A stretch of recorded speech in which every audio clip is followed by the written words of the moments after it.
Don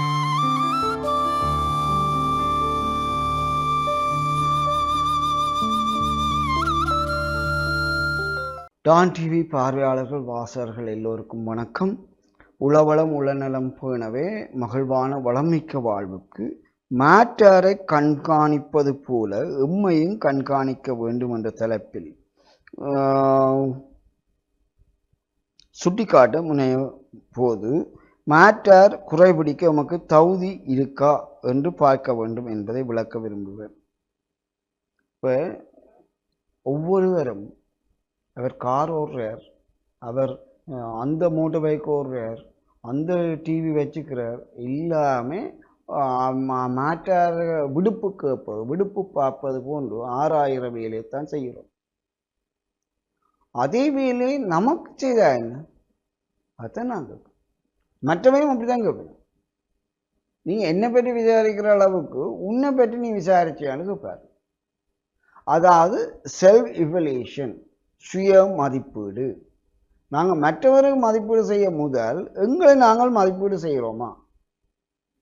அதுப்பா நாங்கள் இப்படி ஒரு கையை சுடுவோம், சின்ன துவக்கு மாதிரி. ஒரு விதல் ஆகாயத்தை சுட்டி காட்டும், ஒரு விதல் அடுத்த விதை சுட்டி காட்டும், மிச்சம் 3 விதலும் எங்களைத்தான் சுட்டி காட்டும். அந்த 3 விதல முதலாவது நாம் சுட்டி காட்ட முதல் தகுதியுடையவராக இருக்கோமா? நாம் கடந்த காலத்தும் எதிர்காலத்தும் இந்த சுட்டி காட்டலுக்கு தவறு செய்யாமல் இருப்போமா? எதிர்காலத்தில் இவ்வாறான ஒரு நல்ல நிலைக்கு இருந்து கொண்டுதான் அடுத்தவரை நாங்கள் சுட்டி காட்டணும். எங்களை நாங்கள்லாம் கேட்க முடியாது. மாற்றாரை நீங்கள் மானிட்டர் பண்ணுறது, மாற்றாரை பற்றி ஆராய வலிக்கும் போது எங்கள்தான் 3 விதமான கேள்விகளை கேட்கலாம் எல்லாரும். ஆகவே ஒரு நாளில் 3/4 பங்கு உழைக்கிறதுக்கும் பணம் ஈட்டுறதுக்கும் செலவழிக்கிறோம். எஞ்சிய 1/4 பங்கு நாளுக்கு தான் மேட்டரை கண்காணிக்கிறோம். அப்படி என்ன எங்க வாழ்க்கைக்கு நேரம் இருக்கு? எங்க வாழ போறீங்க? உழைக்கணும், காசு விட்டணும், ஒரு நல்ல 3/4 பங்கு வேலை செய்யறீங்க. பிறகு கால்வாசி நாளில் நீங்க அரைவாசி என்ன செய்யறீங்க? மேட்டார மதிப்பீடு செய்ய போனா உங்களோட வாழ்க்கையை எப்படி பொழுதுபோக்க போறீங்க? அவை பணத்தை நாம் அச்சடிக்க முடியாது, பணம் இல்லாமல் வாழவும் முடியாது. உழைத்தால் மட்டுமே பணம் ஈட்ட முடியும். அதான் நிபந்தனை, வாழ்க்கையின் நிபந்தனை. அவை குறுகிய நேரத்தில் உழைத்து கூடிய வருவாய் ஈட்ட சொல்லி விளையாடலாம், அது எங்களால் சொல்லலாம். ஆனால் வாழாமை 2 தடுக்க எங்களுக்கு உரிமை. ஆகவே உழைக்க போகாமல் பிழைப்பு என்பது வாழ்க்கை நடாத்து என்று யாரும் வழிகாட்ட மாட்டோம். ஆகவே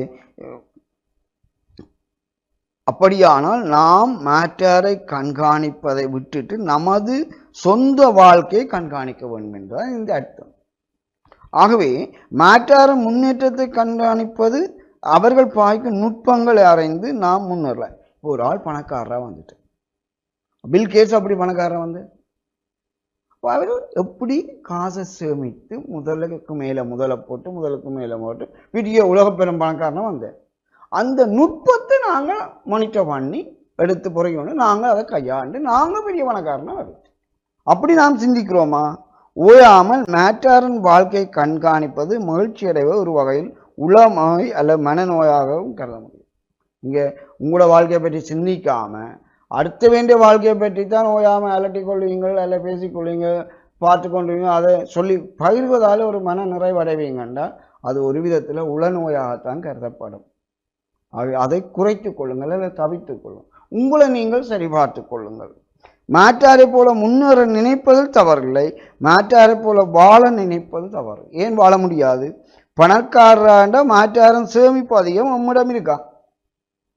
மகிழ்ச்சியாக வாழணும்னா மாற்றாரன் குடும்ப ஒற்றுமை இருக்கு, அன்பு நம்பிக்கை நம்மிடம் இருக்கா? அப்படி நான் கேள்வி கேட்டு பார்ப்போம். அடுத்தது சொத்து சேகரிக்கிற மாற்றார் சிறிதாக முதலிட்டு பெரிய முதலீட்டை பெருக்குவார். நம்மிடம் அப்படியான சக்தி இருக்கா? அடுத்தது நன்மதிப்பை பெறல். மாற்றார் இயன்றளவு முடிந்தளவு அடுத்தவருக்கு உதவுவர். நாம் அப்படி செய்தோமா? இவ்வாறான கேள்விகளை எங்களுக்குள்ளே நாங்கள் கேட்டு பார்க்க வேண்டும். ஆகவே மொத்தத்தில் மாற்றாரை கண்காணிக்கிற மொழி எமது வாழ்க்கையில் வாழ்ந்து சுவைக்க நாம் நேரம் ஒதுக்கி இருக்கோமா? எம்மை நாம் கண்காணித்து குறைகளை சீராக்கி இருக்கோமா? மகிழ்ச்சியாக வாழ்வதற்கு மகிழ்ச்சி என்பது எளிமையில் தான் இருக்கு. ஆகவே நான் மாற்றாறு ஒப்பிடுவது பிரச்சனை இல்லை, அவற்றை முயற்சி போன்று எங்கட முயற்சி இருக்காண்டு எங்களை மதிப்பிட்டு பார்த்துருக்கிறோமா?